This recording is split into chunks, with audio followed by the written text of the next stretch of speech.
Okay, now let's learn how to do the display. I'm gonna minimize this part.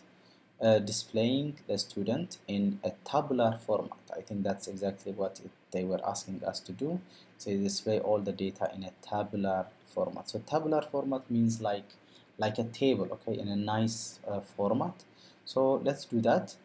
What we do is let's create our second method, define display students, and we will go down, and here we need to do the same thing we did with open. uh, we open students.txt, but this time with the read flag, okay, as file colon, and below this now we can read through the file that we opened. Okay, so we will say uh, while true. Okay, while true, I keep on reading the files. So I'll say what are the three things I'm gonna read from this file. If you look at it, it's ID, name, and grade. Exactly the same things that we wrote before. Okay, ID, name, and grade. So we need to read them back. And what I'm gonna do is I'll say name equals to file dot read line. Okay, because we're gonna read this line, this line. Okay, so I'll say read line, a name, and then I repeat this 3 times. The first one is ID, the second one is name, and the third one is grade. Now whatever I read, I just want to make sure that it doesn't have the new line in it. So let's strip it.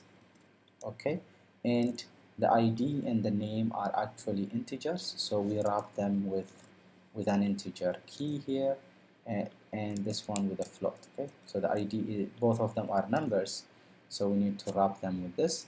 The name can stay the same way.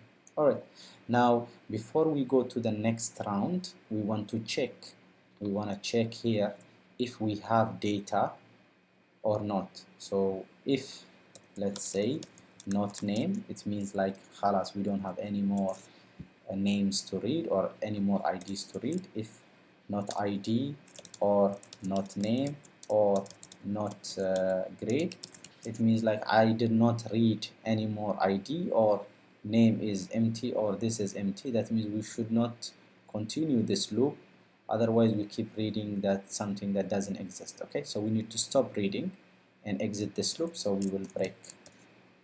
Okay, and once you break, you go out of the loop. But let's say if there were some data inside this tree, then we need to display this data. Okay, so we display this data otherwise. If this happens, we go out of the loop. But if this tree has value, then this will not happen. What happens is the thing below here. I could have written it else here, but there is no need to write else because this code will never reach if this becomes true. So I can just say print, and the format they want is like this, this Nasser 99, like that. So we will print ID, comma, some space, and then comma, name, then comma, some space, and then comma, the grade. Okay, and that's it. That's all you need to write to print all our students. Now let's check if everything is working by going to the main method, and main method, the second choice says display students.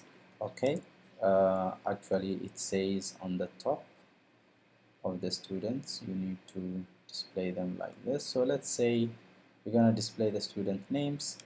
Okay, uh, let's call it students list, and below it we call that method that we just created, which is display students, and now we can run it. Okay, run file. So let me save this thing, clear, and run again. Now this is the add first one, so we have this students. If I put the number 2, which means it should display all the students for me.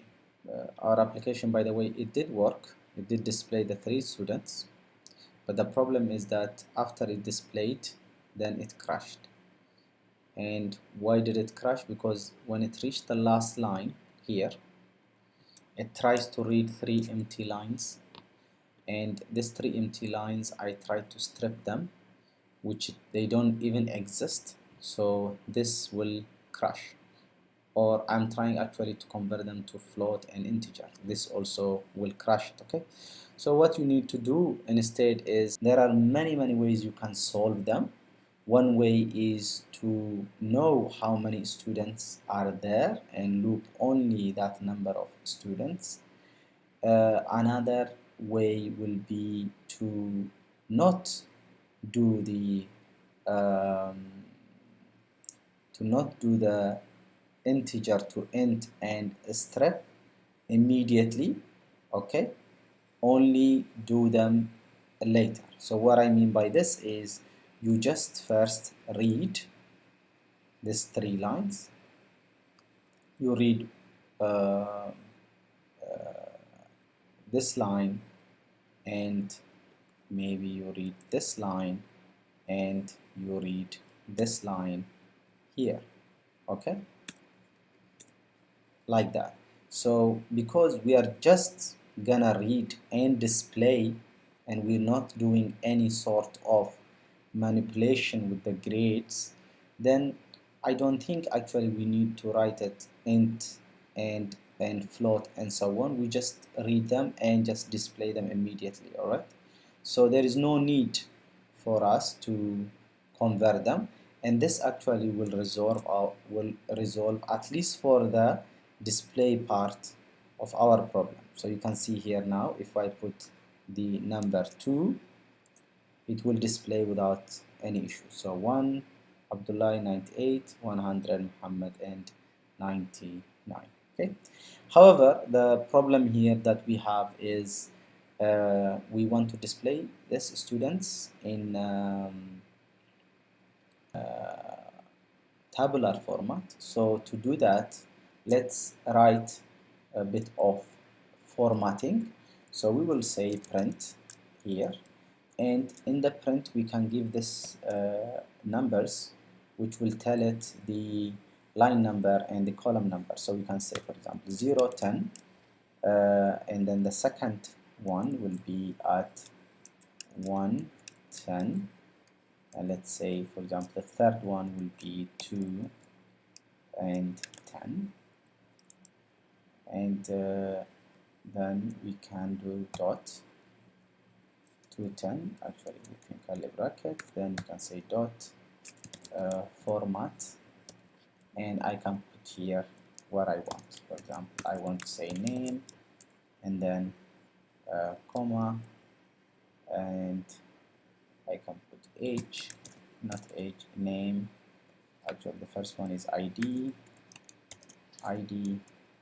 then name,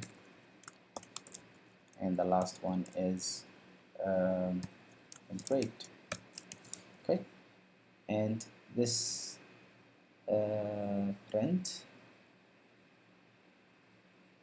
and let's put here the brackets. Okay, so that's it. Now I can copy the same print, okay, and paste it here, but this time instead of this name I will put ID, and instead of this name I'm gonna put name, instead of this grade I'm gonna put grade, like that, and just remove this guy.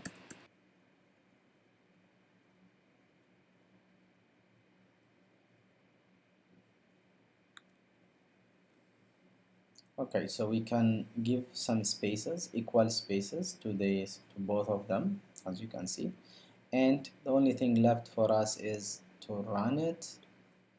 And when we run and put the number 2, of course the ID, name and grade are nice, but these things are in a different line, which shows us they need to be stripped. Okay, so we have to do dot strip, and dot strip. Okay, and now let's rerun again. Delete this and run. Let's rerun again. And if you put 2 now, you can see here a nice name, Abdullah 98, 002, Muhammad 99, and so on. So it looks very nice and well organized. You could even print here some nice line there, and maybe even just print a new line, so get some breathing space each time you create. Okay, so number 2, you can see now it says ID name blah blah, and there is some space. Okay, alright, so now we can also add again another one. Let's put the number 1, add new student. His ID is 1003 and his name is Josh, and his ID is grade is 100. Alright, so now if I put 2, there you go, you have another student, Josh. Okay, alright, and with this we conclude our tutorial for this part. Okay, so let me clear it, run this. 3 no 2, you have the 101, 102, 103, and these are the students. Okay, alright, in the next one we will solve the average, finding the average of all students.